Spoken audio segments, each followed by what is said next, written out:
रेहान पूछता है, आखिर बात क्या है? तुम शादी क्यों नहीं करना चाहती हो? वजह क्या है? मैं क्या बताऊँ? मेरी कुछ समझ में नहीं आ रहा है। वजह बताऊँ भी या नहीं? बताऊँ भी तो किस तरह? कहाँ से हिम्मत लाऊँ? रेहान को मैं क्या जवाब दूँ? मुझे कुछ समझ नहीं आ रहा है। उसने मुझे मुश्किल में डाल दिया है। मैं दूसरी शादी नहीं करना चाहती, पर वह है कि मेरे पीछे ही पड़ गया, मुझसे शादी करना चाहता है। मैं दोबारा उन दर्दों को सहन नहीं करना चाहती जो मैं पहले सहन कर चुकी हूँ। अब सब ठीक ठाक चल रहा है, मेरी ज़िंदगी सही दिशा में चल रही है। मैं खुश हूँ और मेरी बेटी भी। रेहान जानता है कि मैं तलाकशुदा हूँ और मेरी एक बच्ची भी है 5 साल की। फिर भी वह मुझसे शादी करना चाहता है और मेरी बेटी को भी अपनाना चाहता है, पर शादी करके मैं दोबारा उस पीड़ा में नहीं पड़ना चाहती जिससे मैं निकल कर आई हूँ। रेहान पूछता है, आखिर बात क्या है? तुम शादी क्यों नहीं करना चाहती हो? वजह क्या है? मैं क्या बताऊँ? मेरी कुछ समझ में नहीं आ रहा है। वह बताऊँ भी या नहीं? बताऊँ भी तो किस तरह? कहाँ से हिम्मत लाऊँ? क्या इन दागों के बारे में उसे बता दूँ? दाग? हाँ, ये दाग जो मिटने का नाम नहीं ले रहे हैं। अब तक ये दाग दहक रहे हैं यहाँ मेरे सीने पर।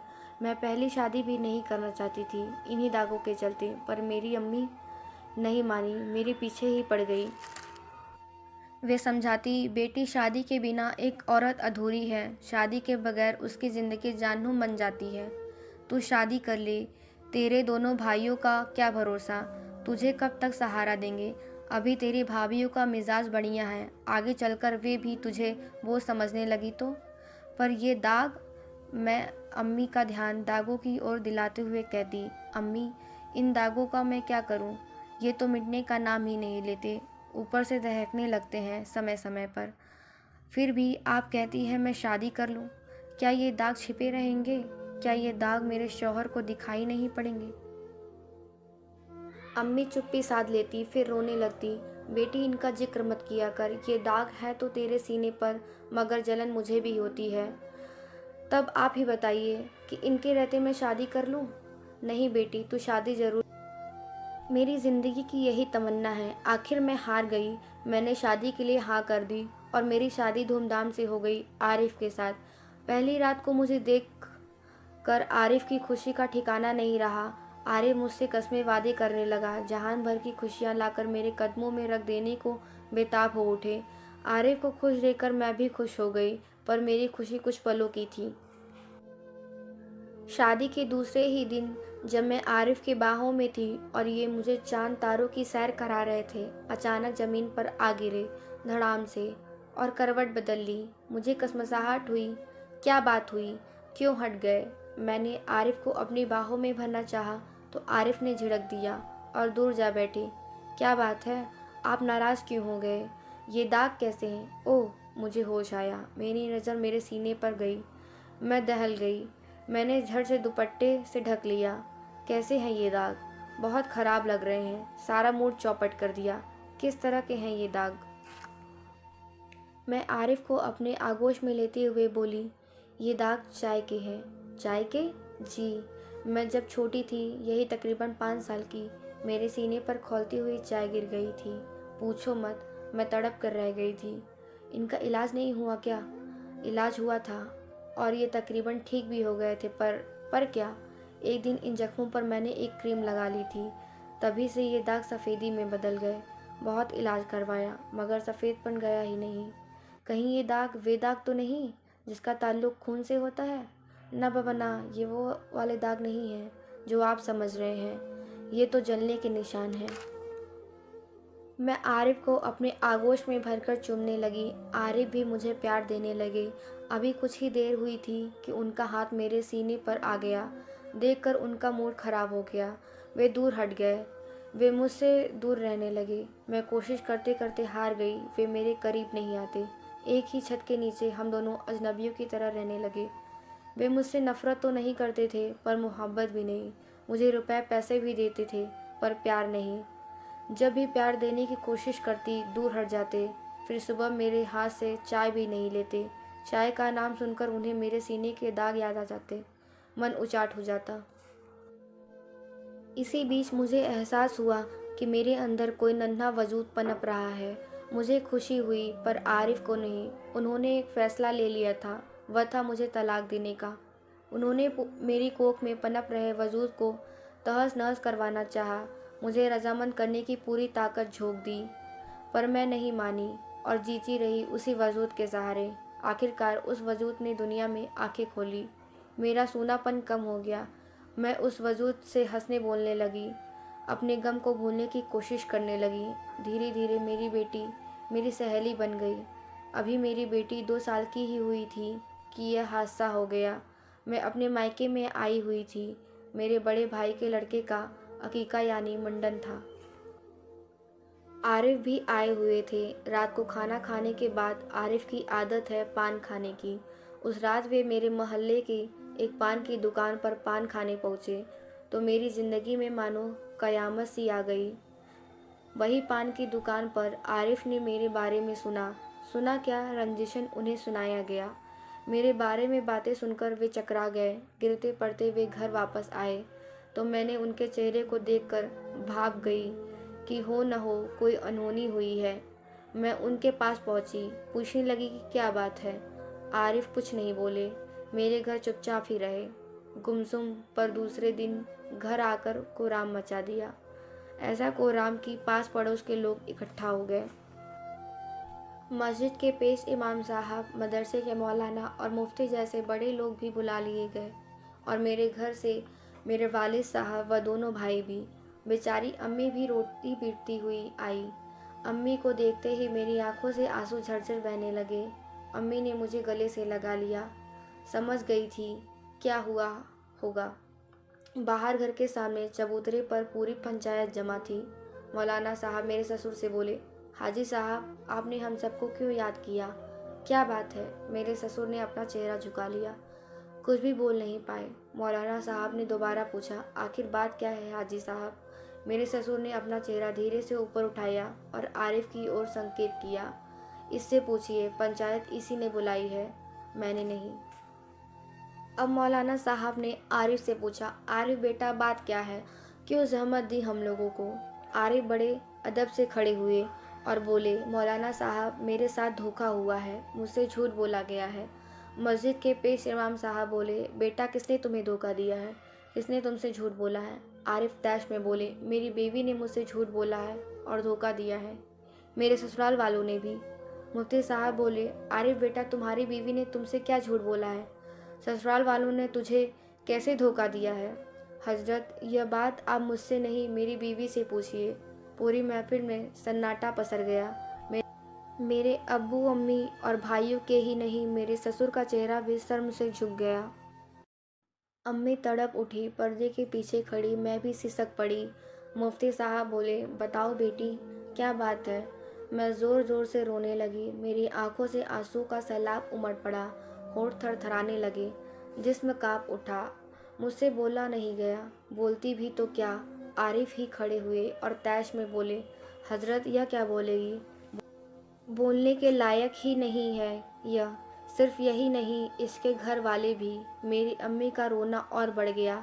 मेरे अब्बू भी फफक पड़े। भाइयों को गुस्सा आया, उनकी मुट्ठियाँ भिज गई, पर अब्बू ने उन्हें चुप रहने का संकेत किया और मैं सोच रही थी कि यह धरती फट जाए और मैं उसमें समा जाऊं, पर ऐसा होना नामुमकिन था। पेश इमाम साहब बोले, बात क्या है, मुझे बात भी तो पता चले। मेरी बीवी के सीने पर दाग है, उजले उजले, चर्बी जैसे दिखाई पड़ती है। नज़र पड़ते ही मुझे घिन आती है। पंचायत में दोबारा सन्नाटा छा गया। आरिफ बोलते रहे, यह बात मुझसे छिपाई गई है, हम लोगों को नहीं बताई गई। इतना कहकर आरिफ थोड़ी देर शांत रहे, फिर बोले, और जब मुझे इसकी जानकारी हुई तो मुझे मेरी बीवी ने बताया कि ये दाग चाय के हैं, जबकि क्या, एक साथ कई मुंह खुले, जबकि ये दाग तेजाब के हैं। पंचायत में खलबली मच गई। आरिफ ने आगे बताया, कल मैं खैराबाद अपनी ससुराल में था। वहीं एक पान की दुकान पर मैंने 2 लड़के को आपस में बातें करते सुना। मैं नहीं जानता कि वे लोग कौन थे। उनमें से एक ने दूसरे से पूछा था कि यार उस लड़की का क्या हुआ। दूसरा बोला था कि कौन सी लड़की। पहला लड़का बोला था कि वही हाजी अशरफ साहब की लड़की जिस पर एसिड अटैक हुआ था। दूसरा लड़का बोला था कि अरे उसकी तो शादी हो गई, 2-2.5 साल हो गए हैं, अच्छा शौहर पाया है उसने। इतना सुनते ही मेरे होश उड़ गए। आगे उन लोगों ने क्या बातें की मैं नहीं जानता, लेकिन हज़रत, मैं यह जानता हूँ कि मैं कहीं का नहीं रहा। पहले तो किसी तरह एक साथ बसर हो रही थी, मगर अब हम साथ नहीं रह सकते। मुझे इस झूठी औरत से निजात दिलाइए। आरिफ अपनी बात पूरी करके बैठ गए। पंचायत में कानाफूसी होने लगी। थोड़ी देर के बाद मुफ्ती साहब बोले, हाजी साहब आप कुछ बताएंगे, क्या मामला है? मुझे कुछ समझ नहीं आया। Acid attack? कब और क्यों? मेरे अब्बू हिम्मत करके खड़े तो हुए, पर थर-थर काँपने लगे। उनसे बोला नहीं गया। अम्मी ने भी बोलना चाहा, उनसे भी नहीं बोला गया। बस खड़ी-खड़ी रोती रहीं। आखिर में मैं खड़ी हुई। मेरे घर वाले धोखेबाज हैं या नहीं, मैं नहीं कह सकती। हाँ, मैं यह ज़रूर कह सकती हूँ कि मैं झूठी हूँ। मैंने झूठ बोला है। मुझे साफ-साफ बता देना चाहिए था इन दागों के बारे में। मैं बताना चाहती भी थी, मगर मुझे कोई सूरत नज़र नहीं आ रही थी। सुनते हैं आप? मैं बोली। आरिफ ने खड़े होकर गुस्से में कहा, यह और इसके घर वाले इसी तरह लच्छेदार बातों में उलझा देते हैं, झूठ पर झूठ बोलते हैं, झूठे धोखेबाज कहीं के। मुफ्ती साहब बोले, आरिफ खामोश रहिए, अदब से पेश आइए। आरिफ सटपटा कर बैठ गए। मुफ्ती साहब ने मुझसे पूछा, बेटी दाग का राज क्या है, बताएंगी आप? मैं फफक पड़ी। ऐसा लगा जैसे दाग दहक उठे, जलन पूरे शरीर में दौड़ गई। मैं बोली, मैं उस वक्त 11वीं जमात में पढ़ती थी, एक हिसाब से दुनिया जहान से अनजान थी। मैं Abul Kalam Azad girls inter college में रोज़ाना अपनी चचेरी बहन के साथ पढ़ने जाया करती थी। मेरी चचेरी बहन भी उसी स्कूल में पढ़ाया करती थी। इतना कहकर मैंने थोड़ी सी सांसें भरी और दोबारा कहना शुरू किया, मेरी चचेरी बहन की शादी जिस आदमी से हुई थी वह ठीक नहीं था, जुआरी शराबी था, उनको मारता भी था। इसलिए उन्होंने तलाक लेना चाहा था। वह शख्स तलाक देने के लिए राज़ी नहीं हुआ। बहन बेचारी मायके में बैठी रही और कॉलेज में पढ़ाने लगी। मैंने फिर थोड़ा दम लिया और आगे बोली, हर दिन की तरह उस दिन भी हम लोग खुशी खुशी कॉलेज जा रही थीं। हम लोग कॉलेज पहुंचने वाली ही थी कि बहन ने मेरा हाथ पकड़कर मुझे अपनी तरफ खींचा और चिल्लाते हुए बोली कि भागो भागो। मैंने देखा सामने वही जालिम शख्स खड़ा था। वह पहले भी 1-2 बार बहन के सामने आ चुका था। उन्हें ज़बरदस्ती अपने घर ले जाना चाहा था। हमने सोचा कि वह आज भी वही हरकत करेगा, सो हम दौड़ पड़ी। बहन आगे आगे दौड़ी, मैं उनके पीछे पीछे। मुझे पीछे छोड़ता हुआ वह शख्स बहन के पास तक पहुंच गया। उसने एक हाथ से बहन का नकाब खींच लिया। बहन को ठोकर लग गई। वे वहीं सड़क पर गिर पड़ी। उस जालिम ने झोले से तेज़ाब की बोतल निकाली और उसका ढक्कन खोलकर एक झटके से उनके चेहरे पर उड़ेल दी। मैं भी तब तक उनके करीब पहुंच चुकी थी। तेज़ाब के छींटे मेरे चेहरे पर तो नहीं पड़े, हाँ मेरे सीने पर ज़रूर पड़े। मेरा सीना झुलस गया। मैं गश खाकर गिर पड़ी। जब मुझे होश आया तो मैं अस्पताल में थी। मैंने बहन के बारे में पूछा तो पता चला उनकी मौत तो अस्पताल में पहुंचते ही हो गई थी। मेरी दुख भरी कहानी सुनकर पूरी पंचायत में खामोशी छा गई। अजब तरह की खामोशी। 90% लोगों की हमदर्दी मेरे साथ थी, पर फैसला मेरे हक़ में न रहा। फैसला रहा आरिफ के हक़ में। मेरे घर वालों के सच्चाई छिपाने और झूठ बोलने की वजह से मेरा तलाक हो गया। मैं अपने घर वालों के साथ मायके चली गई। आरिफ ने बच्ची को लेने में कोई दिलचस्पी नहीं दिखाई। यह मेरे लिए अच्छी बात हुई। मैं अपनी बच्ची के बगैर एक पल ज़िंदा रह भी नहीं सकती। मैं बीएड तो पहले से ही थी और टीईटी भी। अभी जब 1 साल पहले सहायक अध्यापकों की जगह निकली तो मेरा उसमें सिलेक्शन हो गया। यहीं 10 किलोमीटर की दूरी पर मेरी एक प्राथमिक विद्यालय में पोस्टिंग भी हो गई। वहीं मेरी मुलाकात रेहान से हुई। रेहान पास ही के एक माध्यमिक स्कूल में सहायक अध्यापक है।